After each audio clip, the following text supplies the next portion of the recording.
কল্পনা করুন রাতের অন্ধকার, আকাশে কোনো যুদ্ধবিমান নেই, মাটিতে কোনো ট্যাঙ্কের গর্জনও নেই, সীমান্তে পিন ড্রপ নীরবতা। কিন্তু হঠাৎ আপনার র্যাডার বা স্ক্রিনে শত শত ছোট ছোট লাল বিন্দু ফুটে উঠল।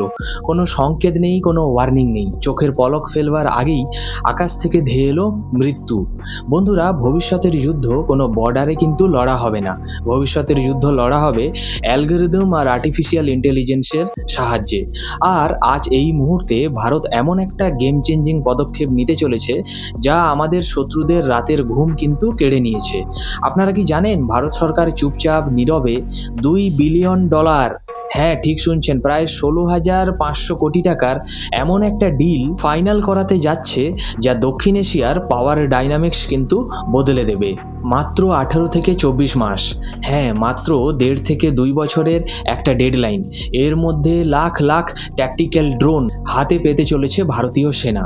এই ড্রোনগুলো খেলনা নয়, এগুলো এক একটা সাইলেন্ট কিলার। কিন্তু কেন হঠাৎ করে এত বড় অর্ডার? কেন এই ইমার্জেন্সি প্রকিউরমেন্ট? ভারত কি অপারেশন সিঁদুর 2.0 এর জন্য প্রস্তুতি নিচ্ছে? আজকের এই ভিডিওতে আমরা এই $2 বিলিয়ন ড্রোন ডিলের ভেতরে লুকিয়ে থাকা সেই ভয়ঙ্কর সত্যিটার পোস্টমর্টেম আপনাদের সামনে করব, যা মেইন স্ট্রিম মিডিয়া আপনাকে ঠিকমতো বোঝাচ্ছে না বা খবরটা দেখাচ্ছেই না। শেষ পর্যন্ত চোখের পলক ফেলবেন না, কারণ শেষের দিককার তথ্য আপনার সিঁধদাঁড়া দিয়ে ঠান্ডার স্রোত বইয়ে দেবে। আপনাদের মনে একটা খুব স্বাভাবিক প্রশ্ন জাগতেই পারে, আমাদের তো রাফায়েল আছে, সুখোই আছে, শক্তিশালী ট্যাঙ্ক রেজিমেন্টও আছে, আমাদের তো পৃথিবীর অন্যতম শক্তিশালী পদাতিক বাহিনীও রয়েছে, তাহলে হঠাৎ করে ছোট ছোট ড্রোনের পেছনে এত হাজার হাজার কোটি টাকা ঢালা হচ্ছে কেন? আপনারা কি কখনো ভেবেছেন একটা 300 কোটি টাকার অ্যাডভান্সড ট্যাঙ্ক কিভাবে মাত্র 40,000 টাকার একটা খেলনার মতো ড্রোন দিয়ে ধ্বংস হতে পারে? কেন রাশিয়ার মতো সুপার পাওয়ার, যাদের কাছে বিশ্বের অন্যতম সেরা এয়ার ডিফেন্স সিস্টেম অর্থাৎ S-400 রয়েছে, তারা ইউক্রেনের কাছে দিনের পর দিন নাকাল হচ্ছে? আসুন এই হিসেবটা একটু মিলিয়ে দেখি। যুদ্ধের ময়দানে এখন কোস্ট এক্সচেঞ্জ রেশিও বা খরচের অনুপাত গেম চেঞ্জার হয়ে দাঁড়িয়েছে। ভেবে দেখুন, রাশিয়ার একটা T-90M ট্যাঙ্কের দাম প্রায় 40 থেকে 50 কোটি টাকা, আর ইউক্রেন সেটাকে ধ্বংস করে দিচ্ছে কি দিয়ে? একটা মাত্র FPV অর্থাৎ ফার্স্ট পার্সন ভিউ ড্রোন দিয়ে, যার দাম কত জানেন? মাত্র $400 থেকে $500, অর্থাৎ ভারতীয় মুদ্রায় 35 থেকে 40,000 টাকা মাত্র। একটা 40,000 টাকার ড্রোন উড়ে গিয়ে সোজা ট্যাঙ্কের সব থেকে দুর্বল জায়গায়, অর্থাৎ ট্যাঙ্কের এই টাইরেট বা ইঞ্জিনের ওপর গিয়ে আছড়ে পড়ছে। চোখের নিমেষে কোটি কোটি টাকার ট্যাঙ্ক লোহা লক্করের স্তূপে পরিণত হচ্ছে। এটা কোনো ম্যাজিক নয়, এটা হলো ডেথ অফ ট্র্যাডিশনাল ওয়ারফেয়ার বা প্রথাগত যুদ্ধের মৃত্যু। গল্পটা আজ থেকে শুরু হয়নি। এই পরিবর্তনের শুরুটা বিশ্ব প্রথমবার পরিষ্কার দেখেছিল নাগরোনো কারাবাখ যুদ্ধে, আর্মেনিয়া আর আজারবাইজানের সেই ভয়ঙ্কর লড়াই। আর্মেনিয়ার কাছে শক্তিশালী রাশিয়ান ট্যাঙ্ক ছিল, মজবুত টেঞ্চ বা পরিখাও ছিল।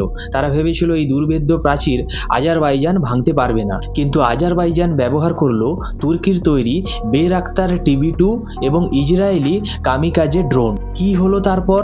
আকাশ থেকে স্যাটেলাইট কিলারের মতো ড্রোনগুলো নেমে এলো। কোনো পদাতিক সৈন্য পাঠাতে হলো না। শত্রুর ফ্রন্টলাইন আর্টিলারি এবং বাংকারগুলো একটা ভিডিও গেমের মতোই স্ক্রিনে দেখা গেল ধ্বংস করে দেওয়ার মতো। বিশ্বের বাঘা বাঘা মিলিটারি স্ট্র্যাটেজিস্টরা সেদিন বুঝে গেছিল শুধুমাত্র বড় আর্মি আর দামি অস্ত্র দিয়ে যুদ্ধ জেতা কিন্তু যাবে না। এরপর আমরা দেখলাম অপারেশন সিঁদুর, আর এখন প্রতিদিন লাইভে দেখছি রাশিয়া ইউক্রেন আর ইরান ইসরায়েলের মতো সংঘাতগুলো। এখানে অনেকেই বলবেন, আমাদের শত্রুদের কাছে তো অ্যাডভান্সড র্যাডারও আছে। চীন তো পাকিস্তানকে তাদের অত্যাধুনিক HQ-9 এয়ার ডিফেন্স সিস্টেম দিয়েছে, সেটা কি ড্রোন আটকাতে পারবে না? এটাই তো সব থেকে বড় ভুল ধারণা। একটা অ্যাডভান্সড এয়ার ডিফেন্স সিস্টেম তৈরি হয় ফাইটার জেট বা ব্যালিস্টিক মিসাইল ট্র্যাক করবার জন্য। এগুলোর রাডার অনেক উঁচুতে থাকা বড় টার্গেট খুঁজতে ওস্তাদ, কিন্তু ট্যাকটিক্যাল ড্রোন এগুলো সাইজে ছোট। এরা র্যাডারের চোখ এড়িয়ে মাটির খুব কাছ দিয়ে অর্থাৎ লো অল্টিটিউড দিয়ে উড়ে যায়।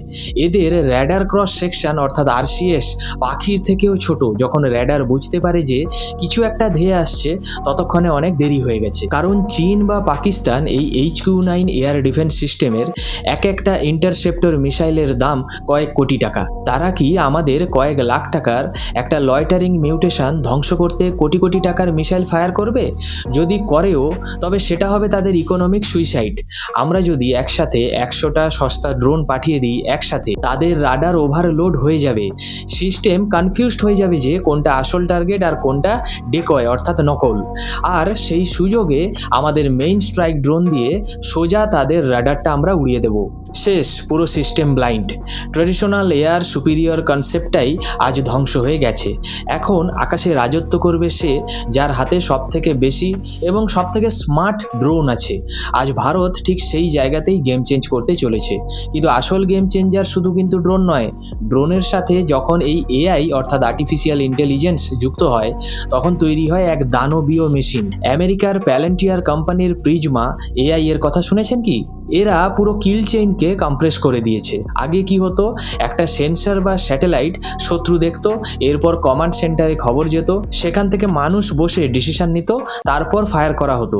এই সেন্সর টু শুটার প্রসেসে সময় লাগতো। কিন্তু আজ AI চালিত ড্রোনগুলো আকাশে উড়ে বেড়াচ্ছে। তারা নিজেরাই নিজেদের রিয়েল টাইম ডেটা অ্যানালাইসিস করতে পারে। শত্রুর রাডার কোথায় দুর্বল, কোন রুট দিয়ে গেলে ধরা পড়বে না এই রাডারে, কোথায় জ্যামিং হচ্ছে, সব হিসাব কিন্তু AI মিলি সেকেন্ডে করে নিচ্ছে। GPS কাজ করছে না, ইলেকট্রনিক ওয়ারফেয়ারে জ্যামিং চলছে, কোনো পরোয়া নেই। এই ড্রোনগুলো মেশিন লার্নিং এতটাই অ্যাডভান্সড যে সিগন্যাল ছাড়াই এরা টার্গেট চিনে নিয়ে আঘাত হানতে পারে। রাশিয়ার আকাশসীমায় 10 থেকে 12 ঘন্টা উড়ে গিয়ে খোদ সেন্ট পিটার্সবার্গের মতো শহরে নিখুঁত হামলা চালাচ্ছে এই ড্রোন। ভাবতে পারছেন এটা কতটা ভয়ঙ্কর? AI নিজেদের শিকার খুঁজছে, নিজেই ডিসিশন নিচ্ছে আর নিজেই ধ্বংস করছে। এটা ভারত ঠিক এই প্রযুক্তিটাকেই নিজের হাতে এবার তুলে নিচ্ছে। এখন প্রশ্ন হলো, এই $2 বিলিয়ন ভারত আসলে কি কিনছে? ড্রোন ফেডারেশন অব ইন্ডিয়ার প্রেসিডেন্ট স্মিথ শাহ পরিষ্কার জানিয়ে দিয়েছেন, এই বছর ভারতের ট্যাকটিক্যাল ড্রোন প্রকিউরমেন্ট 20,000 কোটি টাকা ছাড়িয়ে যাবে। অর্থাৎ এর আগে 300 মিলিয়নের যে অর্ডার দেওয়া হয়েছিল তা এর কাছে শিশু। আমাদের বুঝতে হবে, ভারত এখানে স্ট্র্যাটেজিক ড্রোনের যেমন MQ-9B গার্ডিয়ান এর পাশাপাশি সব থেকে বেশি ফোকাস করছে ট্যাকটিক্যাল ক্লাস ড্রোন এর ওপরে। এগুলো কি? এগুলো হলো শর্ট থেকে মিডিয়াম রেঞ্জার ড্রোন, যেগুলো সোজা ব্যাটালিয়ন বা ব্রিগেড লেভেলে অপারেট করা যায়। অর্থাৎ একদম বর্ডারে দাঁড়িয়ে একজন জওয়ান এই ড্রোন কন্ট্রোল করবে। এদের টার্গেট কি? শত্রু tank, artillery troops, bunker, command control centre, logistic supply, emergency gathering এবং সব থেকে মারাত্মক হলো লয়টারিং মিউশন বা সুইসাইড ড্রোন। এগুলো আকাশে উড়ে বেড়াবে, শত্রুর খোঁজ পেলেই বাজ পাখির মতো ছোঁ মেরে ধ্বংস করে দেবে তাদের। এর সব থেকে বড় বৈশিষ্ট্য জানেন কি? এরা হলো অ্যাট্রিটেবল, অর্থাৎ মানে সস্তা এবং ব্যবহারযোগ্য। কোটি কোটি টাকার ড্রোন হারিয়ে গেলে দেশের ইকোনমিতে ধাক্কা লাগে, কিন্তু এই ট্যাকটিক্যাল ড্রোনগুলো তৈরি করা হয় শহীদ হওয়ার জন্য। যাও কাজ খতম করো এবং ধ্বংস হয়ে যাও, কোনো ইমোশন নেই, কোনো বিশাল খরচও নেই। কিন্তু ভারত যদি এই লাখ লাখ ড্রোন বিদেশ থেকে কেনে, তাহলে আমরা তো দেউলিয়া হয়ে যাব, তাই না? ঠিক এখানেই লুকিয়ে আছে ভারতের সব থেকে বড় মাস্টার স্ট্রোক, আত্মনির্ভর ভারত এবং সিভিল মিলিটারি ফিউশন। এই $2 বিলিয়ন অর্ডার কোনো বিদেশি কোম্পানিকে দেওয়া হচ্ছে না, কিন্তু এটা পাচ্ছে ভারতের নিজস্ব কোম্পানি। ভারতের মাটিতে আজ 600-র বেশি ড্রোন ম্যানুফ্যাকচারার আছে, আর যার মধ্যে 100-র বেশি কোম্পানি সরাসরি ডিফেন্সের জন্য কাজ করছে। আদানি, টাটা, L&Tর মতো জায়েন্টদের পাশাপাশি idea forge, new space, Austria aerospace এরকম সব ডেডলি স্মার্ট অ্যাপগুলো এই ডিল থেকে লাভবান হচ্ছে। ইউক্রেনের উদাহরণটা শুনবেন। যুদ্ধের শুরুতে ইউক্রেনে মাত্র 10টা ড্রোন ম্যানুফ্যাকচারার ছিল। আজ জানেন সংখ্যাটা কত? 500। 2024 সালে তারা যেখানে প্রায় 20 লক্ষ ড্রোন বানাতো, এই বছর তাদের টার্গেট 70 লক্ষ বা 7 মিলিয়ন ড্রোন তৈরি করা। ভারত ঠিক এই ইকোসিস্টেমটাই তৈরি করতে চাইছে।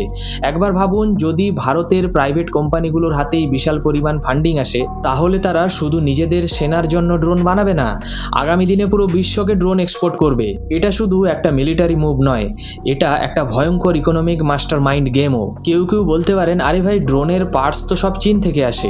বন্ধুরা, আজকের দিনে গ্লোবাল সাপ্লাই চেন এভাবেই কাজ করে। ইউক্রেন, রাশিয়া, ইরান সবার ড্রোনেই জার্মান, বেলজিয়াম এমনকি চাইনিজ পার্টস থাকে। আসল খেলা হলো সেই পার্টসগুলোকে অ্যাসেম্বল করে নিজস্ব AI ব্রেন এবং সিকিউরিটি ডেটিংয়ের মাধ্যমে একটা ডেডলি ওয়েপন তৈরি করা। আর ভারত ঠিক সেটাই করছে। আপনাদের কি অপারেশন সিঁদুরের কথা মনে আছে, যেখানে আমরা লয়টারিং মিউশন ব্যবহার করে শত্রুর ঘাঁটিতে আঘাত হেনেছিলাম? পাকিস্তান যখন আমাদের ওপর স্যাচুরেশন ড্রোন অ্যাটাক করবার চেষ্টা করেছিল, ভারতের লেয়ার অর্থাৎ এয়ার ডিফেন্স সিস্টেমটা পুরোপুরি তাদের ধুলোয় মিশিয়ে দিয়েছিল। কিন্তু ভারত জানে শুধু ডিফেন্স দিয়ে যুদ্ধ জেতা যায় না, যুদ্ধে জিততে গেলে অফেন্স বা অ্যাটাকিংও প্রয়োজন। ইন্ডিয়ান আর্মির ত্রিনেত্র এআই ল্যাব এর কথা অনেকেই জানে না। সেখানে রিয়েল টাইম ইন্টেলিজেন্স পিকচার এবং এআই ইন্টিগ্রেশনের কাজ চলে। আর সবথেকে বড় প্রজেক্ট মিশন সুদর্শন চক্র। 2035 সালের মধ্যে ভারত পুরো দেশের ওপর একটা এআই চালিত multi layered air system missile defence network তৈরি করতে চলেছে। এটা এমন একটা জাল হবে যার মধ্যে একটা মশা গড়লেও এআই সেটা ট্র্যাক করবে, অটোমেটিক্যালি কাউন্টার অ্যাটাকও করে দেবে। আর ড্রোনকে আটকাবে কে? অন্য আর একটা ড্রোন। এছাড়াও ভারতে ভার্গবাস্ত্র নামে একটা কাউন্টার স্রাম ড্রোনও কিন্তু রেডি হচ্ছে। আকাশে শত্রুর ড্রোন ঝাঁক বেঁধে এলে আমাদের ড্রোনগুলো কিন্তু গিয়ে মাঝ আকাশেই তাদের সাথে ডগ ফাইট করে ধ্বংস করে দেবে। এটা সায়েন্স ফিকশন নয় বন্ধুরা, এটা কিন্তু আজকের বাস্তব। তাহলে এই $2 বিলিয়ন ডিলের আসল মানে কি? এর মানে হলো ভারত তার শত্রুদের একটা পরিষ্কার বার্তা দিচ্ছে, দ্য গেম হ্যাজ চেঞ্জড, অর্থাৎ খেলা বদলে গেছে। আর কোনো লং ড্রোন ট্রেডিশনাল যুদ্ধ হবে না। তুমি বর্ডারে তোমার লক্ষ কোটি টাকার ট্যাঙ্ক সাজিয়ে রাখবে, আর আমরা বর্ডারের এপারে কয়েক লাখ টাকার ট্যাকটিক্যাল ড্রোনের মাধ্যমে সেই শ্রাম পাঠাবো, যা তোমাদের র্যাডার জ্যাম করবে, তোমাদের ব্যাটারি ধ্বংস করবে এবং তোমাদের সাপ্লাই চেনকে ছাই করে দেবে। আজ আমাদের একটা জওয়ানদের রক্তও ঝরবে না। এটা হলো নন কন্ট্যাক্ট ওয়ারফেয়ার, যেখানে আমরা বহু দূরে বসে থাকবো আর আমাদের অফিসিয়াল ইন্টেলিজেন্স শত্রুর কফিনের শেষ পেরেকটা পুঁতে দেবে। 18 মাসের ডেডলাইন কিন্তু সেট করা হয়েছে। সময় অলরেডি শুরু হয়ে গেছে। ভারতের প্রাইভেট ডিফেন্স সেক্টরে এখন রক্ত গরম করা কাজ চলছে। যারা ভারতকে দুর্বল ভাবার ভুল করেছিল, এই $2 বিলিয়ন ড্রোন প্রজেক্ট তাদের জন্য কিন্তু একটা অশনি সংকেত। আপনাদের কি মনে হয়, ভারতের এই বিশাল পদক্ষেপ কি চীন এবং পাকিস্তানের ঘুম কেড়ে নেওয়ার জন্য যথেষ্ট, নাকি আমাদের আরও অ্যাগ্রেসিভ হওয়া উচিত? কমেন্ট সেকশনে আগুন লাগিয়ে দিন আপনাদের মতামত দিয়ে। আর হ্যাঁ, এরকম গ্র্যান্ড ব্রেকিং এবং হিডেন ডিফেন্স অ্যানালাইসিস যদি মিস করতে না চান, তাহলে এই ভিডিওটা লাইক করুন, চ্যানেলটাকে সাবস্ক্রাইব করুন এবং বেল আইকনটি প্রেস করে দিন। দেশমাতৃকার সুরক্ষায় ভারতের এই ঐতিহাসিক পদক্ষেপের জন্য কমেন্টে অন্তত একবার জয় হিন্দ লিখতে কিন্তু ভুলবেন না। দেখা হচ্ছে পরের ভিডিওতে। জয় হিন্দ, বন্দে মাতরম।